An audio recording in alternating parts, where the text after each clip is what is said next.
बिस्मिल्लाहिर्रहमानिर्रहीम, अस्सलाम वालेकुम, welcome to my channel. Hope कि आप सब ठीक होंगे। बहुत सारी दुआ है आपके लिए, आपकी फैमिली के लिए। अल्लाह पाक आपको हमेशा खुश रखे, सेहत और सलामती के साथ रहे। मैं हूं राना रज़ा और आप देख रहे हैं मेरा यूट्यूब चैनल। आज बात करेंगे भाई, डक्की भाई इस वक्त फ्रस्ट्रेट हो चुके हैं, परेशान है। उन्होंने अपने ही वकील को जो है वो मौजूद इल्ज़ाम ठहरा दिया कि यही बंदा नहीं चाहता कि मेरी बेल और मैं बाहर आऊँ। और आजकल के सारे सिचुएशन में जो है वो अरूप के साथ भी झगड़ा जारी है डक्की भाई का। इस वक्त जेल में 1.5 महीने गुजारने के बाद डक्की भाई के केस की क्या हालत है, क्यों इनकी बेल नहीं हो पा रही है, इतने बड़े वकील की इतनी भारी फीसें भरने के बावजूद क्यों उनकी अब तक बेल मंजूर नहीं की, और आखिर उन पैसों का हिसाब कौन देगा जो कि उनके अकाउंट से बरामद हुए। तो ये सब कुछ आज की वीडियो के अंदर, तो वीडियो को आपने देखना है मुकम्मल ताकि आपको जानकारी हो सके उन तमाम बातों की जो कि डक्की भाई के हवाले से है। आप जानते हैं कि मशहूर यूट्यूबर डक्की भाई को गुज़िश्ता दिनों गिरफ़्तार किया गया था। उनके साथ उनकी वाइफ जो थी वो भी थी, और उनको इस बुनियाद पे गिरफ़्तार किया गया था कि उन्होंने इन लीगल किस्म की जो गेम्स है उनको प्रमोट किया था। जिसके बाद पुलिस ने उनको जो है वो फिलफौर गिरफ़्तार किया और अगले दिन उनको अदालत में पेश किया।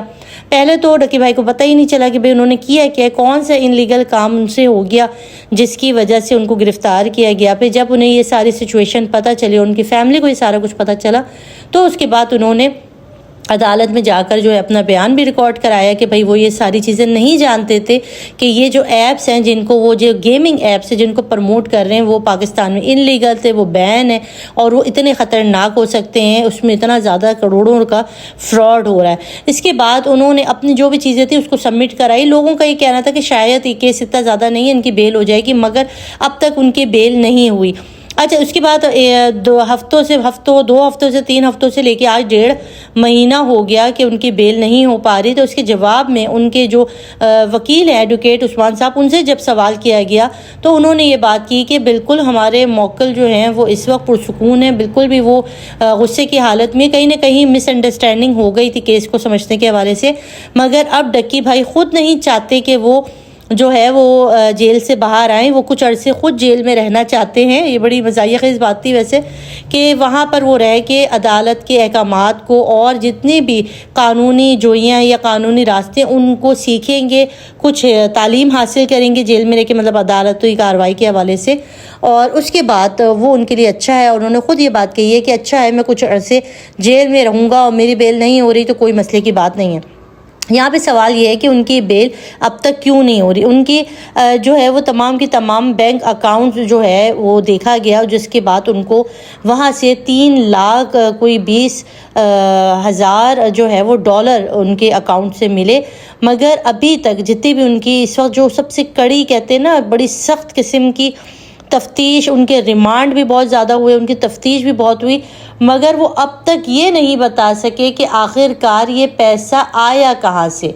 मतलब कि ये जो पैसा उनके अकाउंट में है उसका सोर्स ऑफ इनकम क्या है, जिसके बाद जब तक वो ये बात नहीं बताएंगे अदालत उनको ना तो बेल दे रही है और ना ही उनको छोड़ रही है।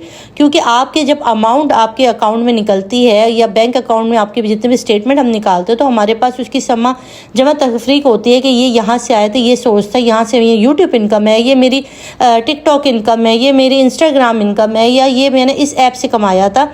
मगर ये जो 3 लाख या 20,000 से कुछ की फिगर बन रही है डॉलर की, ये इसका कोई जो है ना जमा खर्च अभी तक डक्की भाई नहीं दे पा रहे, जिसकी वजह से अब तक उनकी बेल भी नहीं हो पा रही। और आगे अगर ये नहीं दे पाए तो ना सिर्फ इनके लिए कड़ी सज़ा होगी, बल्कि ये बहुत ही ज़्यादा शदीद प्रॉब्लम्स में आ जाएंगे। प्रॉब्लम में तो अब भी हैं। ये केस जितना लोगों को उस वक्त सादा नज़र आ रहा था ना, ये इतना सादा है नहीं, क्योंकि इसके अंदर मनी लॉन्ड्रिंग के भी केसेस हैं। इसी के अंदर जो है वो गैर कानूनी पैसे का लेन देन, फ्रॉड, लोगों से पैसा लेना, या इस तरह की बहुत सारी चीज़ें हैं जो इस केस को इतना उलझा रहे हैं। और अगर आपने सही तौर पर नहीं बताया और NICCI के लोगों को सही तरीके से आपने इन्फॉर्मेशन नहीं दिया, अदालत में बयान नहीं दिया, तो ये केस इतना सख्त हो जाएगा कि आपके गले का फंदा बन जाएगा। और इसकी सज़ाएँ मैं सुन रही थी कि इस केस में अगर बंदा फंसता है ना तो उसको कम से कम कोई 14 से 15 साल की कैद होती है, और जितना पैसा उनके पास होता है वो भी सारा जब्त हो जाता है। अब यहाँ पर ये अरूप के हवाले से बात करेंगे कि अरूप की 2-3 दफ़ा जो है वो मुलाकात की कोशिश नाकाम हो गई। डक्की भाई ने अरूप से मिलने से इनकार कर दिया क्योंकि इस वक्त उनकी जहनी हालत बिल्कुल भी ठीक नहीं है। और डक्की जो है वो साद जो है सादुर रहमान, वो इस वक्त बड़े तैश के आलम में है, क्योंकि वो आप देख सकते हैं कि वो बंदा जो था वो एक जगह सुकून से बैठ ही नहीं सकता था। पाकिस्तान में भी मुतवातिर आप देखते होंगे कि हर दूसरे दिन बाहर का ट्रिप, हर दूसरे दिन बाहर का ट्रिप। वो बंदा टिक के, जो इंसान अपने घर में नहीं बैठ सकता था, वो एक चार दीवारी की झेल के अंदर बिना मोबाइल यूज़ के, सबसे बड़ा जुल्म एक व्लॉगर के साथ ये होता है कि उसका मोबाइल उससे ले लिया जाता है। तो उसकी आधी ज़िंदगी तो वहीं ख़त्म हो जाती है कि जब उसके हाथ से एक ऐसा बंदा जो ज़िंदगी भर से मोबाइल चलाता रहा हो और आप उसके हाथ से मोबाइल फ़ोन छीन लेते हैं, तो फिर उसके बाद क्या हालत होगी। तो इस वक्त जो है सादुर रहमान उर्फ डकी जो है, डकी भाई की हालत इस वक्त ज़हनी बहुत ज़्यादा सुनने में आ रहा है कि ख़राब है। ना किसी से मिल रहे हैं, ना अपने पेरेंट्स से मिलना चाह रहे हैं, ना अपने भाई से मिल रहे हैं। वकील साहब भी बताते हैं कि गुज़िश्ता दिनों जो हमारे साफ़ियों ने बताया कि वकील साहब को भी उन्होंने बहुत बुरी तरीके से झाड़ा और ये इल्ज़ाम लगाया कि यही बंदा नहीं चाहता कि मैं बाहर आऊँ और मैं इसकी फ़ीसें भरता रहा हूँ, ये इसीलिए मुझे लगता है। जिसके बाद सबने अंदाज़ा किया कि ये ज़हनी तौर पर बहुत ज़्यादा स्ट्रेस में है, बहुत ज़्यादा परेशानी की हालत में है, इस वजह से इस तरह की बातें कर रहे हैं, वरना एक सेंसिबल या एक नॉर्मल बंदा इस तरह की बातें नहीं कर सकता। और अब देखते हैं आगे इस केस के अंदर। ये अब तक की अपडेट थी जो मैंने आपको दे दी, मगर जो इनके एडवोकेट उस्मान साहब बड़े पुरुमीद है कि 1 से 2 दिन के अंदर शायद इनकी ज़मानत हो जाएगी। और इसी के साथ साथ इकरा कंवल जो है वो भी इस वक्त जो है वो केस की समाअत कर रही हैं। आज 2:30 बजे उन्होंने कहा कि वो अपना व्लॉग जो है वो अपलोड करेंगे और उसके अंदर तमाम हकाइक बताएंगे। उनके मैसेजेस भी आ गए। सेम केस है, दोनों का ही केस सेम है और इस वक्त जो भी सूरत हाल है वो बड़ी ही गंभीर है। वो इसलिए है क्योंकि डकी भाई को तो कम से कम अदालत में पेश किया गया, मगर अब तक एस्ट्रोलॉजी चैनल की इकरा कंवल जो है और अरीब अभी तक जो है उनका कोई भी अता पता नहीं है। मगर कल उन्होंने एक व्हाट्सअप अपने चैनल के ऊपर मैसेज किया, व्हाट्सअप का जो इनका एक चैनल होता है उसके ऊपर, और उन्होंने वहाँ पर कहा कि अल्हम्दुलिल्लाह हम बिल्कुल ठीक ठाक हैं और आप लोग जिस तरह से हमारे लिए परेशान हैं वो हमें पता चल रहा है।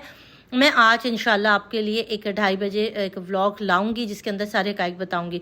अब देखना ये है कि वो किस तरह से अपने केस को जस्टिफाई करती है, या उनकी जो सूरत हाल है क्या वो नज़रबंद हैं या वो अदालत में है या उन्होंने कोई कानूनी क्या कार्रवाई की, क्योंकि इनको अब तक अदालत में पेश नहीं किया, ना हमने इनको कोई अदालत की फुटेज अब तक देखी है। तो इसके हवाले से भी आज के दिन इंशाल्लाह पता हो जाएगा। आने वाले व्लॉग के अंदर इंशाल्लाह आपके साथ वो तमाम तफसीलात शेयर करेंगे। और डकी भाई और इकरा और रजब भट्ट ये तीनों इस वक्त सेम केस के अंदर इन्वॉल्व हैं और पाकिस्तान के लॉज की वजह से अब जो कानून है वो इतना सख्त हो गया कि वो इस तरह की जो ये वाली ऐप्स हैं इनके ऊपर बड़ी सख्ती के साथ कारबंद है। और इसी तरह से बहुत सारे ऐसे और न्यू क्रिएटर्स हैं जिनको गिरफ्तार भी किया गया है और जिनके खिलाफ क्रैकडाउन भी हो रहा है।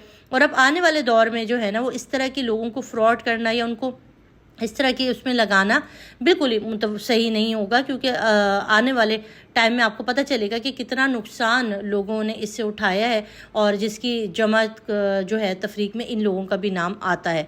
आप क्या कहेंगे इस व्लॉग के बारे में और इस केस के बारे में? ज़रूर मुझे अपने कीमती आरा से नवाजिएगा। अल्लाह।